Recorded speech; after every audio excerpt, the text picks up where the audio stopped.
కూర్చుంటే కాలు కదపలేనంటే ఎప్పటికీ రాదుగా ఊహలకో రూపం. బతుకు నీది అనుకుంటే భవిత నీది అనుకుంటే భయపడక వెలిగించే నెత్తురుతో దీపం. ఏ చీకటి ఆపునురా రేపటి ఉదయం, ఏ ఓటమి ఆపునురా రాగల విజయం.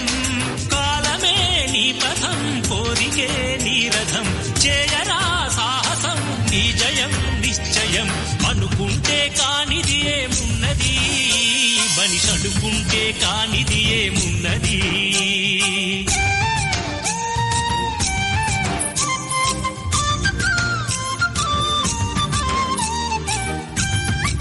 ఓయ్ అయ్యరమ్మా, ఓయ్ అయ్యరమ్మా,